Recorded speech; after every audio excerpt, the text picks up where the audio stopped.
I asked the doctor, I said, is there some kind of a cognitive test? I said to the doctor, it was Dr. Ronnie Jackson, I said, is there some kind of a test, an acuity test? And he said there actually is, and he named it, whatever it might be.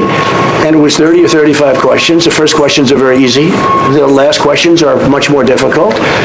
Like a memory question, it's like you'll go person, woman, man, camera, TV. The evening started with laughter, but by the end of it, Donald Trump was visibly furious. Not because a new scandal had broken, not because a secret document had suddenly surfaced, not because a hidden witness stepped into the spotlight. The problem this time came from something much simpler and far more difficult to escape. His own words, replayed on national television by two comedians who knew exactly how to make those moments sting. Desi Lydic and Jimmy Kimmel did not need to raise their voices. They did not need to go looking for him. They simply replayed the clips, arranged the contradictions in order, and let the audience watch the story fall apart on its own. The first part belonged to Desi Lydic. Standing behind her desk with the calm confidence that usually signals a punchline is on the way, she introduced another clip of Trump discussing cognitive tests. Once again, he proudly described passing them, speaking as though recognizing objects and repeating words should be considered a remarkable achievement. He told the story with, But Trump struggling to remember all the animals isn't a surprise. In fact, maybe that should be the cognitive test.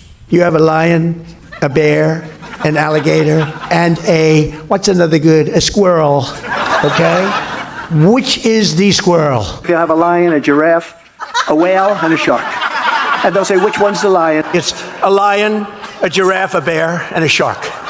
complete confidence, as if the nation should pause and applaud because he could identify animals, remember words, and remind everyone that he had aced the exam. Desi allowed the clip to play without interruption. That silence alone made the moment funnier. Then she looked at the audience and pointed out that the most incredible thing about Trump's cognitive test stories was not that he kept telling them. It was that the animals seemed to change every time he retold the story, as though they were desperately trying to escape from it. The audience erupted with laughter. Desi leaned into the joke. One version included a lion, another featured a whale. Then perhaps a giraffe, a squirrel, or even a bear wandered into the memory. Yet somehow the ending always remained the same. No matter which animals appeared, Trump always emerged as the hero who had conquered the test and, apparently, the entire animal kingdom. The room exploded again. But beneath the laughter was a larger observation. Desi was not really mocking the cognitive test. She was mocking the constant need to brag about it. A confident person does not repeatedly remind everyone he passed. A secure person does not turn a medical screening into a campaign slogan. And someone who constantly insists he is a... I think very good. And by the way, right there, you see all the trucks? They've just started construction of the new ballroom for the White House, which is something they've been trying to get, as you know, for about 150 years. And it's going to be a beauty. Yes. He's at the fourth stage of grief, construction. Demolition, construction. This is not how an adult grieves the murder of someone he called a friend. This is how a 4-year-old mourns a goldfish, okay? Stable genius often sounds less convincing every time he says it. Then she introduced the next clip. This one showed Trump speaking at a children's fitness event. The sort of occasion that should have been simple, positive, and easy to navigate. Children, exercise, health, encouragement. Most leaders could offer a few friendly remarks, smile for the cameras, and move on. But that is not what happened. Instead, the speech drifted into discussions about nuclear weapons, Iran, cultural grievances, personal complaints, and a collection of unrelated subjects that... You certainly can't. You cannot ignore it. You can't. Oh, man, they're both going out. You got Melania and Trump going after you. Yeah. I will say it's kind of sweet the way you've unified them. You've really brought them together. You know, I tried. Seemed completely disconnected from the event itself. Desi let the footage breathe before responding. She joked that the strangest part was not that Trump was discussing major world issues. The strangest part was that he was discussing them in front of children who probably expected fitness activities and ended up with concerns about international conflict. The audience roared. Then came her sharper point. The same man demanding praise for perfect mental sharpness had somehow turned a children's fitness event into a verbal obstacle course nobody had signed up to complete. The joke landed because it perfectly captured the contradiction. Trump wanted recognition for focus, yet the footage showed drift. He wanted praise for strength, yet the clips revealed confusion. He wanted the cognitive test to answer questions, while his next public appearance raised them again. That was when Jimmy Kimmel entered the story. From his own stage, Kimmel chose a different starting point. Rather than focusing on the cognitive test, he focused on the White House ballroom. He reminded viewers that Trump had promoted a major project, promising it would cost a certain amount,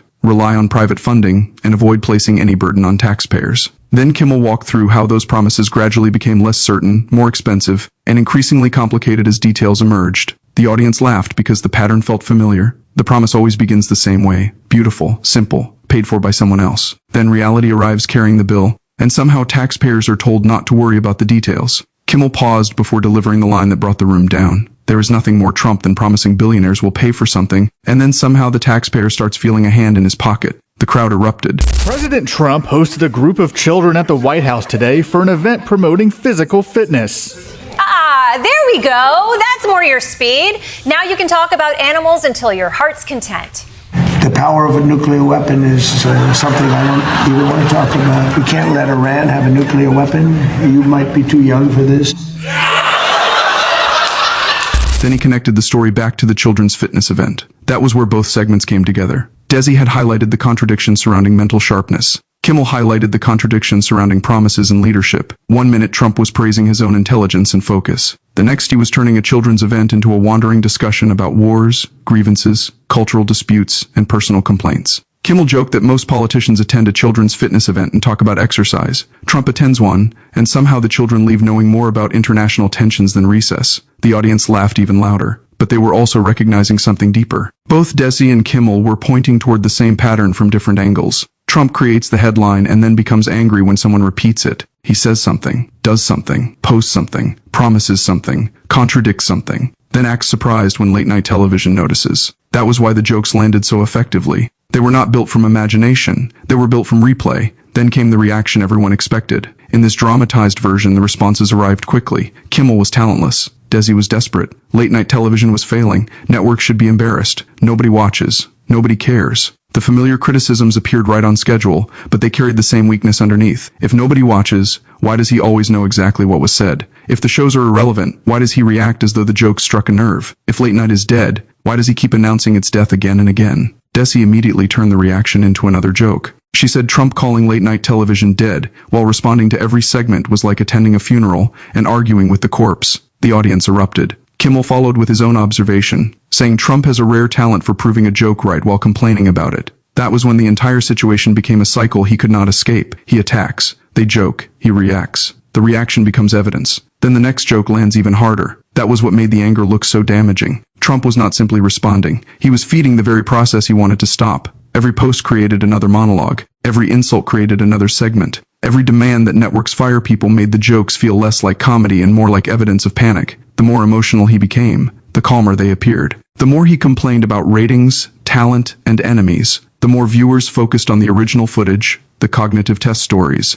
the wandering children's event speech, the ballroom promises, and the contradictions sitting in plain sight. Kimmel argued that Trump believes comedy is dangerous because it attacks him. But comedy is dangerous for another reason. It reveals him. It does not need to invent a different version of Trump. It simply needs to play the real clips in the correct order. Desi added that the problem is not that comedians are unfair. The problem is that comedians have pause buttons, and nothing damages a performance faster than the ability to rewind it. The audience loved the line. By that point, the story had grown beyond a single night of comedy. Older viewers understood why the segments mattered. They had spent decades watching politicians avoid questions, reshape narratives, and sell promises. But this felt different because the footage itself was doing most of the work. No complicated theories. No lengthy explanations. Just a man demanding praise for his sharpness while delivering wandering speeches. A man promising private funding while facing questions about public costs. A man calling comedians irrelevant while reacting as though their jokes mattered enormously. That was the real humiliation. Not that Desi mocked him, not that Kimmel roasted him, not that the audience laughed. The humiliation was that Trump's own reaction made the comedians look right. He wanted to appear strong, but the anger made him seem fragile. He wanted to dismiss them as failures, but his attention made them appear influential. He wanted to control the story, but every response added another chapter. By the end of the week, the clips were everywhere. Desi's animal test joke, Kimmel's ballroom takedown, the children's event speech, the social media outrage. People were no longer laughing only at individual punchlines. They were watching a pattern emerge. And once a pattern becomes visible, it becomes nearly impossible to hide. That was why Trump was furious. Because Desi Lydic and Jimmy Kimmel did not simply mock him. They helped the audience understand him. And for a man whose image is central to his public identity, that is far more dangerous than any punchline.